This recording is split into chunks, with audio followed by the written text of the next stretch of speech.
Well, we have one thing to look forward to, as you mentioned, Hollie, is the Europa League. Alex Crook also spoke to Harry Redknapp yesterday at the North versus South Legends game, and here's what he had to say. Let's talk quickly about another of your old clubs, Tottenham. Ange Postecoglou, I think, under fresh pressure. 15 Premier League defeats after they lost at Fulham at the weekend. Do you think he almost has to win the Europa League to ease that pressure, because it's a really low position for Spurs to find themselves in? Yeah, I suppose he does, really, to be perfectly truthful. I mean, I was, when he got the job at the start of the year, last year, I was pulling for Ange. I said I think he'd be the man for the job. I liked him, what I'd seen of him. I thought he'd be great. It just hasn't worked out. They've had injuries. It's not, and whatever. But yeah, it's been a poor season. We have to be truthful, and it's all reliant now, really, on winning this competition, which I think they should win. I mean, I'm not being disrespectful. I look at the teams that are in it, and it's a team full of quite second-rate teams, really. Teams that are fifth, sixth in the Dutch league or wherever they are, or the best team probably is the German team. Eintracht Frankfurt. I think they're probably fourth or whatever in their league, but they're not Bayern Munich. They're not Bayer Leverkusen. They're okay. So, and Tottenham, when everybody's fit, it's a competition they should win. So if they can win that, I think it'll hide a multitude of sins this year, because it has been a really disappointing season for Tottenham. Harry Redknapp was absolutely bang on there. If we do win the Europa League, it will hide a multitude of sins. Very similar almost to Pochettino with that run to the Champions League final, because there was a lot to paper over the cracks there. If Ange was to win the Europa League, are we brave enough to do what Man United should have done with Ten Hag and go, thank you, see you later? Or do you go again with him? I would personally, although I've sat here and sung his praises and want to keep him, I think it'd be done, leave on a high. You've won us something, great, thank you very much. Your reputation's intact, and you've helped us. Move on. So? Yeah, I don't think he is. So I think it's a bit of a silly question, but the thing is, it's a bigger achievement than the FA Cup. I love the FA Cup, it's a historic trophy, but for Daniel Levy, it's bigger, because it's not just the trophy; it's getting into the Champions League and the finances that will come with it. If we're in the if we're in the Champions League, that would be the most nuts, isn't it? Like, it's crazy. Finish 14th and we're in the Champions League. Banter. It's just like, it's a joke. It's like us turning up to the Super League. Like, how did you get in here? It's like, we back doors open. But it's just, but that's Spurs all the time. I feel like that would give him time. There is also a world I see where Ange is still the manager next season if we lose it. I could imagine Levy being like, no, you have had the injury troubles, I'm going to back you, but if you're not going to, we are going to get rid of you. Because it's really hard to believe all these insiders who say they've been talking to, apparently we were talking to Allegri at one stage. It is balmy what is possibly going on, and I don't think Levy knows what is going on, because I think he has run out of ideas, as we've said for the last hour. But I mean, it would be good to win it. It would be unbelievable to win it in a season when Newcastle have stopped the drought. If we could go one step further and end our drought with that historic trophy, how much that trophy means to us. Arsenal have never won a European trophy. We've won 2. Yeah, we've made that 3. And the Champions League space, as you mentioned there, Sonny, it would just change everything going into next season. All of a sudden, the trophy duck's gone. Then you're in the Champions League, finances, the people that want to come there, all of a sudden tells actually, I do want to stay here and I'm going to be good now. There's so many benefits. But my issue is trusting this manager to get us there, because it is those games, those knockout games, they take man management. And as we reflect after Newcastle, beating Liverpool, being the underdogs, watching Eddie Howe and his number 2 on the sidelines, they were the 12th man. Our manager stands there like that. Win or lose. How am I supposed to give him the trust to try and do that? Because if I'm Daniel Levy, I'm looking at, this is mine. He keeps coming back to the roulette table, Daniel, and he always finds another tenner and goes, let's go again. And he's got another one now, and it's just what does he do? I think that's the thing. It's a madness, we've all kind of spoke about how quick he was to get rid of other managers. And again, I purely go back to the point that he just doesn't want it to be another failure, to the point where he hasn't got rid of it. Saving face. Exactly. And I think that's the thing. And it will be interesting to see, God forbid we do win, because that would be amazing in the Europa League, and get that Champions League spot and be like, wowee, it's been a whirlwind of a season. But like you said earlier, it would properly be papering over the cracks from that kind of season that we had with Pochettino, where we went all the way into the final of Champions League. But our Premier League run was so bad. yeah, I'm putting all my hopes. I think we all are. So bad, but we still managed to get European football there, yeah? Yeah, and true. that's what bad was for us at the time. It wasn't the Champions League space. But, you know, at the end of the day, we've still got to get past the next opponents, and Eintracht Frankfurt, who, you know, are definitely weakened since Manchester City took their best player, so that we can thank Manchester City for that. But still, a team that scare me because of the way that they break. I mean, they've got Ekatike up front from a former PSG player. He's really good. Mario Götze, obviously World Cup winner, World Cup goal scorer in the final. They're tricky. Those German teams will go at you. And I went to that stadium during the Euros where England played. It's a cauldron. It's a really good atmosphere, proper good bowl. And the fact that we've got the first game at Tottenham and then we have to go to there, I don't like that. I like it being where you've got to bring it back. Because I feel like that's where we can be a bit stronger. We've just got to... Because the thing is, everyone's saying, like, all the eggs in the Europa League basket, but we can't just lose games because all the heads are going to drop, you know. And I will say one thing about Ange, and, you know, people are like Ange out in the sense of a couple of levels. Everyone's like either aggressive Ange out or, I guess it's Ange out, which is sort of where I am. But no one is chanting Ange out in the stadium. They're still chanting Levy out. You know, this Levy protest. So we all know that's the issue. I just still think Ange is the wrong place, the wrong time. Maybe in a couple of years it could have worked under a different ownership. But I don't think it ever works in the Premier League, unfortunately, for that what he wants to do. I think at Celtic, of course, you can be the dominant force, and you know, people are going to come to you, and you're the dominant force in the game, and you've got the better players. There's a massive gap between those top teams in Scotland and the rest of the league.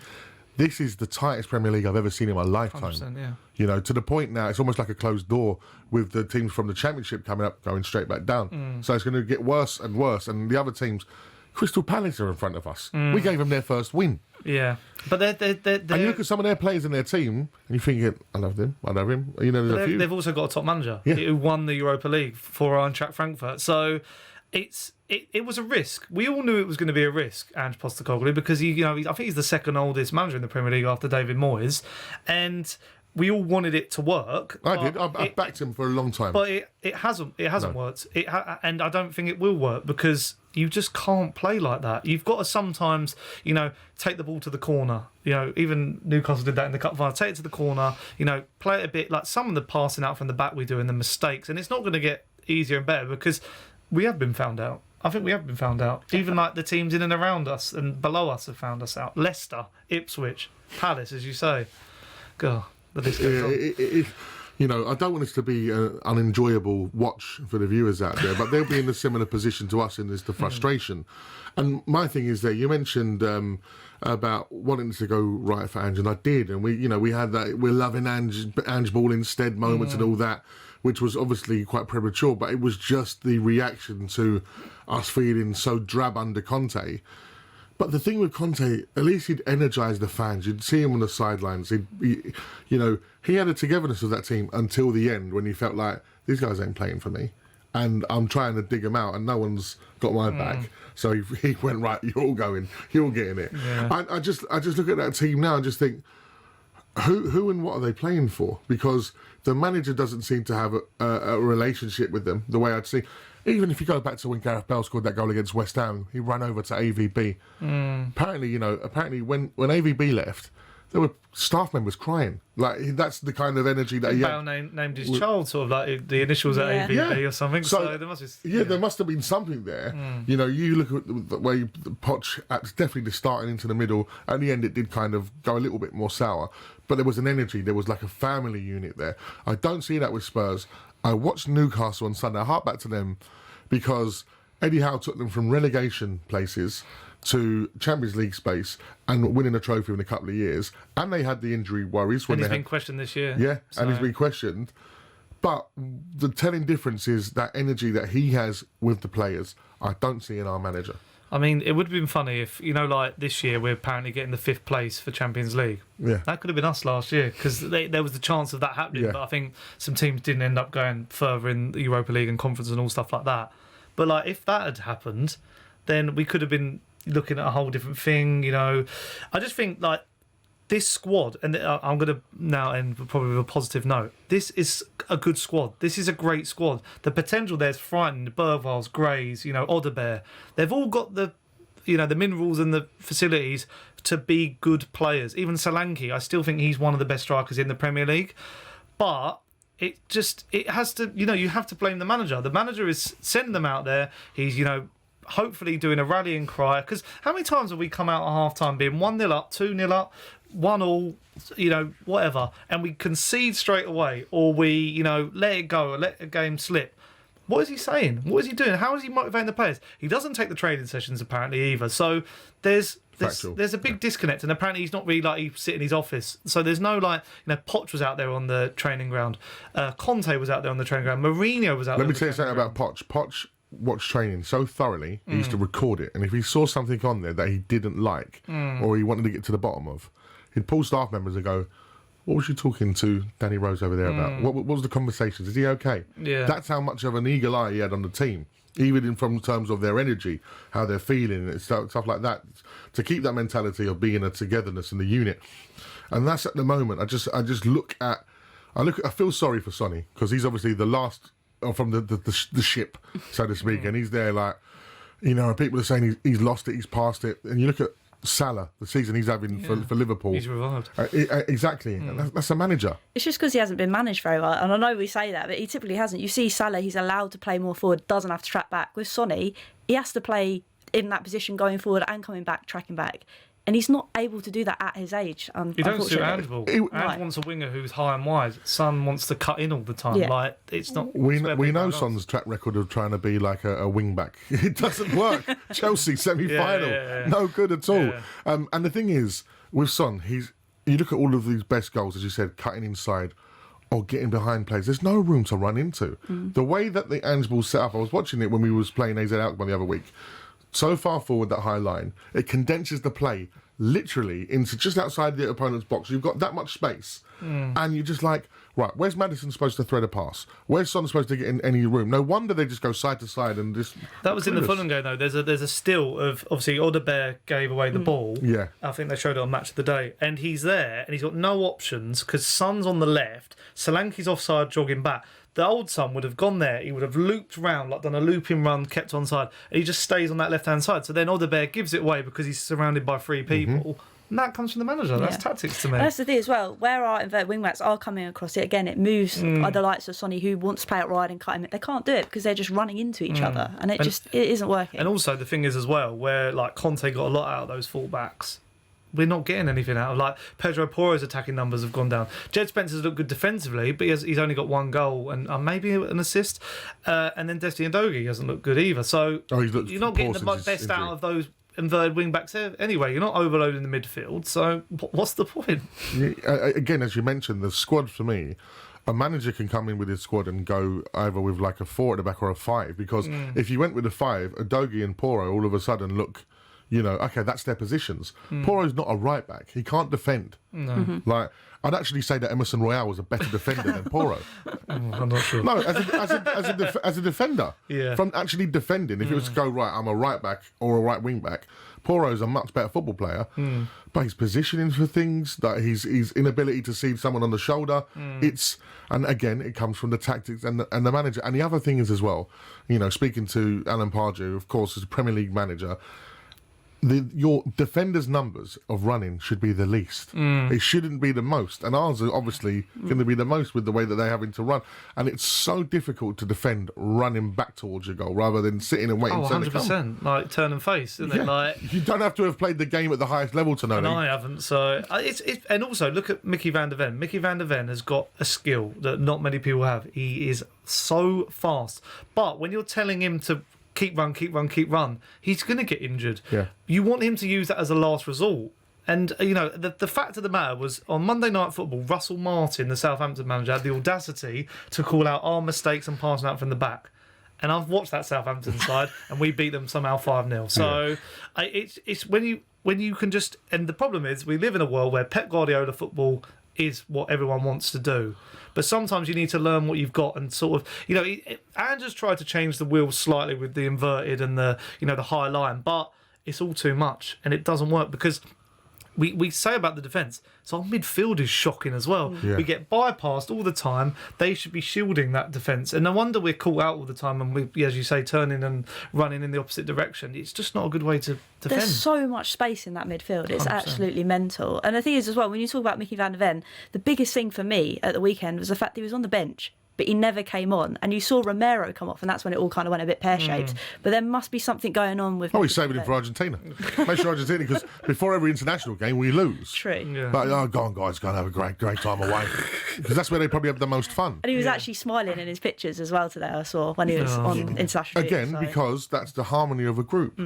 Like, there's a reason those lads have taken a while to come back from injury. Why would you want to go back into that? As a player, you're thinking, well, we got the ice bath, we got the sauna, we got the games They all room. brought him back from injury, didn't he? Yeah. He thanked Argentina. There was no thanks for our medical staff because they got a poor track record, probably. Yeah, and he's like, I know I'm playing for Argentina, I'm going to get myself fit. So, I don't know. You're looking at all of that. If we go out to Frankfurt, what are we going to do? Just sack him after that? When do you sack him? That's the thing. I think it's like a really weird catch-22 moment in terms of you sack him, we get Ryan Mason in. We don't sack him, we're rubbish to the end of the season, we've got nothing to play for. It's kind of like, I don't really know what the right answer is, to be honest with you. And that sounds like I'm sitting on the fence, but No, it's I not. don't know what it is. I completely understand it because we've seen it. And we're so bored of seeing it again. Like, for me, I'm sure he's a lovely fella. I don't think, like, how's Ryan Mason still there? Under all these managers as well. Yeah. He's not going to be a good coach. It's a shame because I think he's a great human being. But I said to Hollie before, there's footage of him in the training saying, "Get to the byline and don't look up when you cross." Like what you meant to? No wonder Brennan Johnson can't. He couldn't. Couldn't cross the road. I'm sure Ryan is a great coach, but I'm sure perhaps in another setting or something. Again, sometimes just in general in life, you need, like you said, you don't want to go back to Poch, for example. You just need to like reset Can't everything. do a third time, can we? Yeah. If we're interiming, it's got to be someone. I mean, I find funny the Harry Redknapp one, but someone like that. Like how we did sort of Tim Sherwood or like an external body just to hold the ship, and then You'd even give Ledley a go. yeah. So let us get out there, mate. Go on. I just think, and then what he should do, Levy, is announce the manager during the end of the season. Absolutely. Because then the fan base go, and also it's clever because then they'll go, people are going to now renew their season tickets. Oh, they're already asking. They're going to go into the shop. I mean, the fact that this is the big joke about the season tickets. He's froze them, isn't he? But now you have to buy a £40 a year membership, one Hotspur. You can't just send it to people with the account. They're frozen it. So I think him and Jim Ratcliffe have conversations about these things. Well, Jim could only dream of running his club like Daniel Levy at the moment. And then perhaps that's where he's getting a few ideas. He probably sat down and had a couple of coffees. You said you were putting the prices up. Yeah, they're probably discussing it. Look, the Europa League is our saving grace, so to speak. It's the only thing we've got to look forward to. But even going into it, I'm just not confident, and it's not the players. And I know the players have had some terrible mistakes this season, and we've always argued: is it the manager? Is it the players? Is it the culture of the club? There's enough talent in that Spurs squad to go and win the Europa League. 100%. We have a better squad, in my opinion, than Manchester United, who are probably the other favourite. All we have to do, it sounds very simple, is go and win 5 games. But we can't do that in the Premier League, can we? Can't string it together. Well, even Lazio, I think they lost 5-0 at the weekend to Bologna, and they topped the league group. Galatasaray looked like one of the favourites. They got kicked out by AZ Alkmaar. So I said that it was more winnable than the Carabao Cup. And we had to face City, United and Liverpool, and then Newcastle if we got through to that, or Arsenal. So it's on paper, it's simple. But Tottenham aren't simple. If we could play football on paper, I'd do it every week, but it's shocking. Do you think we go through the next round? I'm going to say yes because I want to be optimistic. I want to be positive. And again, the only thing I can say that we will do it is the fact that we've been so poor in the Prem. And I feel like those senior players want to get that trophy because we were so good in that previous game against AZ that it just needs to come I together. don't think we were for this one. so good. I think we was okay. We were okay, but it was. I suppose that's it's how like a breath. bad it is, That isn't is it? how Yeah. bad it is. It was a breath of fresh air because things were clicking, and we always go back to that one goal instance where it all clicked from the back and went through, and that's what I want to see more of. And I just hope that. But that only happened when they didn't have to do a low block on us because they had to come at us. True. So there was space. So anyone, like you said, my worry is going over to their place, because I remember seeing it. I'll never forget it. I was up here, talkSPORT, supposed to be doing a Spurs special on talkSPORT 2, and it was that game where we lost in the Europa Conference. You remember? Oh yeah, well, in Esmura. Yeah, and we got knocked out. We got. It was just embarrassing, and I can just sense it now. We get like 1-0 at home or something. Dynamo's the crib. That's it. It was Dynamo. Yeah. And it was embarrassing. Like even Hugo afterwards come out and was embarrassed. It was just, it's just set up for a really Spursy finish, and I just don't want it to be the case. Especially now with Newcastle winning at the weekend, I'm so happy for them. But at the same time, I was like, oh, this is even more pressure on us now. Yeah. I mean, the fact that they've ended their trophy drought, and what was it, 70 years or 55, depending on which trophy you count, 70 if you count the FA Cup. But we can't do that. We haven't got the facilities to do that at the moment. We haven't got anyone grabbing the ball by the horns and going like, right, fight, grit, because we can turn it on. There was a bit more fight and grit in that AZ Alkmaar game, I will say that. But if Van der Ven or Romero doesn't play, or Solanke doesn't play, you're removing pieces of the jigsaw, and it becomes even tougher. So I think we'll go through if we do have those players. Like, we look so much better with both them playing, but it depends how they're managed, because I still think that Van der Ven should have played the other day, because we need to get the match fit. There's a difference between match fitness and fitness. So I don't know. And then Solanke, he's not really firing yet, and I don't think he's fit, but then he's been called up to England somehow. And we have to hope that they will come back uninjured from international break. That's every time someone goes down, there's going to be a cliff on Twitter going, I know, especially someone like Romero, because he'll give 100%, 110% for Argentina. Exactly. He'll leave his body on the line. Oh, God, the life and... I haven't been positive on this show for about 4 weeks now, so it's not good, is it? I'm trying to hold it together, but it is getting to the point, like you say, it's just so annoying that it's come to this point, because at the start of the season we were kind of like, oh, this is great, let's go, and it's just slowly gone down and more downhill, and it's like, if we can get this over the line, fabulous. But like you guys said, those certain players have to be playing. Absolutely.